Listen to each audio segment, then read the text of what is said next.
Hello guys, so as you might have seen that many attempts are being made to hack our accounts and यार ये सब देखकर ना मुझे काफी हंसी आ रही है टू बी ऑनेस्ट कि क्या ही डरपोक लोग हैं यार ये मतलब सोचो 20-21 साल के बच्चों से डर गए ये। मतलब कौन होता है जो खुद को इतना महामानव कहलाता है, खुद को इतना विश्व गुरु कहलाता है, लेकिन जब इन्होंने देखा कि 20-21 साल के बच्चे अब इनका मजाक उड़ा रहे तो ये अब सीधा अकाउंट हैकिंग पर आ गए। चलो ठीक है, मान लेंगे अब ये अकाउंट हैक करने में सक्सेसफुल भी हो सकते हैं, और अगर सक्सेसफुल ना हुए तो ये क्या करेंगे, ये अकाउंट रिवोक कर देंगे, ये अकाउंट डीएक्टिवेट कर देंगे या मेरे ऊपर केस कर देंगे। लेकिन ये लोग भूल रहे हैं कि ये मूवमेंट ये इस अकाउंट तक लिमिटेड नहीं है। ये मूवमेंट अब उस पूरे 1.8 मिलियन लोगों के हाथों में है जिन्होंने इस मूवमेंट को खड़ा किया है। तो एक कॉकरोच जनता पार्टी का अकाउंट बंद करके आप कुछ नहीं कर सकते। मुझे समझ नहीं आ रहा है भाई क्यों लोग इनको इतना ये कहते हैं कि दुनिया के सबसे बड़े नेता है, देश के सबसे स्ट्रांग इंसान है, आज तक के सबसे स्ट्रांग प्राइम मिनिस्टर है। भाई कैसे स्ट्रांग प्राइम मिनिस्टर हो आप जेनजी से डर रहे हो? मतलब 20-21 साल के बच्चों से कौन सा दुनिया का कौन सा नेता डरता है यार? क्या चल रहा है, क्यों क्या मजाक चल रहा है? मतलब यहाँ 20-21 साल के बच्चे आपका मजाक उड़ा रहे हैं तो आप उनके अकाउंट बंद करवा दोगे, आप उनका इंस्टाग्राम का पूरा एक्सेस रिवोक वो सब कर दोगे। लेकिन वहां पर चाइना जब हमारी टेरिटरी में घुसता है इंडिया की, तब आपसे एक शब्द नहीं बोला जाता। आप हमारे ऊपर दादागिरी कर रहे हो, आप हमारे ऊपर अपना जो भी आपके पास पावर है उसका मिसयूज करके आप लोगों की आवाज सप्रेस कर रहे हो, आप यूथ की आवाज सप्रेस कर रहे हो। आपकी ये सारी पावर अपने ही लोगों के अगेंस्ट क्यों चलती है, अपने ही कंट्री के लोगों के अगेंस्ट क्यों चलती है?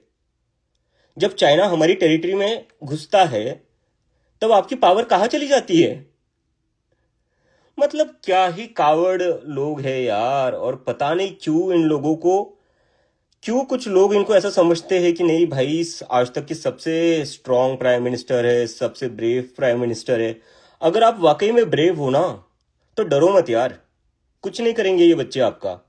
ये क्या कर रहे हैं, ज्यादा से ज्यादा मजाक उड़ा रहे हो, ज्यादा से ज्यादा ये कह रहे हैं कि हमें कॉकरोच जनता पार्टी पसंद है। क्या हो जाएगा उससे? आपका क्या नुकसान हो जाएगा उससे? किस बात का इतना डर है आपको, मुझे समझ नहीं आ रहा है। Why are you so scared? And that too of kids who are just college going students. This is so ridiculous.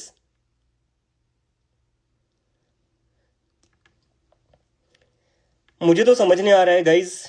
अब आप लोग ही देख लो, आप लोगों ने एक मूवमेंट खड़ी करी है। मैं अभी भी कह रहा हूँ ये मूवमेंट मैंने खड़ी नहीं करी है, ये आप लोगों की मूवमेंट है, आप लोगों ने खड़ी करी है।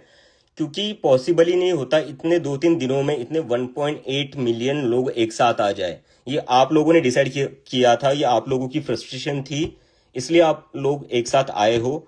और जब आप एक साथ आ चुके हो अब, तो दिख रहा है कि ये लोग कैसे डर रहे हैं, और इस डर के कारण how they are trying to suppress our voices. And there are some people who believe that they are the so called strongest prime minister we ever had. अरे इतने ही स्ट्रांग हो, आप एक प्रेस कॉन्फ्रेंस करके प्रेस कॉन्फ्रेंस ले लो एक।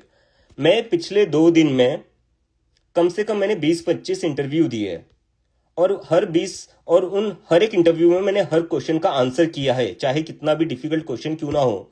मेरे से जितना बनता था मैंने उतना आंसर दिया है, मैंने उतनी चीजें एक्सप्लेन करी है। मुझे बता दीजिए, 12 साल से आप प्राइम मिनिस्टर हो, आपने आज तक एक बार भी किसी क्वेश्चन का आंसर दिया है किसी को? आपने कभी प्रेस कॉन्फ्रेंस भी करी है? लास्ट टाइम इंडिया में प्रेस कॉन्फ्रेंस हुई थी 2014 के पहले। 12 साल हुए इंडिया के प्राइम मिनिस्टर ने एक भी प्रेस कॉन्फ्रेंस नहीं करी है। तो ये आप किस बात से खुद की इतनी स्ट्रांग इमेज बनाते हो जब आप एक 20-21 साल के बच्चों से डर रहे हो? This is laughable, this is ridiculous.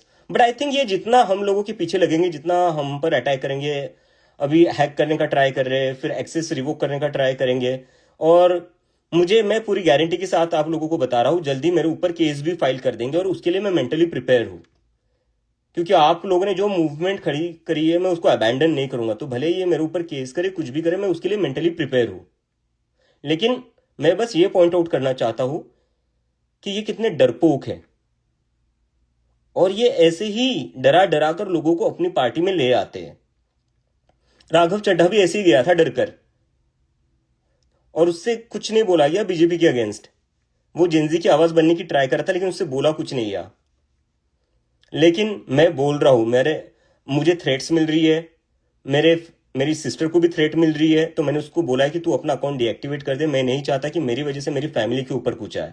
मैं नहीं चाहता जो मेरे फ्रेंड्स है उनके ऊपर कुछ आ जाए, just because I am taking a political stand. But now that I have taken a political stand, I won't back of, but I just wanted to expose how scared, how coward these people are. And I hope that you are realizing it too. And I hope that you will speak up. You will say something about this. Because tomorrow this account might not exist. Tomorrow my account might not exist. And within few days, I don't know, they might even file a complaint against me. What after that? Would you let this movement die, which you have created? Would you want this movement to die? Think about that. And if you really care about this movement, this is your time to speak up. Because for how long we are going to tolerate this shit? This is not democracy, where people's voice are suppressed in this way by hacking accounts, by revoking their access. This is not democracy. This is not freedom of expression, which exists in a democracy. So everything is black and white now, right? And I hope that you people will carry forward this movement. Even if these accounts get deactivated, I hope that every one of you, each one of you, will keep raising their voices, because this is not just about one person. This is not just about one cockroach Janata Party handle. This is about the millions of Gen Zs of India who are frustrated with the system. Now, this is in your hand. The future of this movement is in your hand. And I trust you. I know that you guys will carry it forward. Even if this account doesn't exist tomorrow, I definitely know that you guys have finally decided to speak up and you won't back off, just like I have decided not to back off. Alright? So yeah, let's fight it out.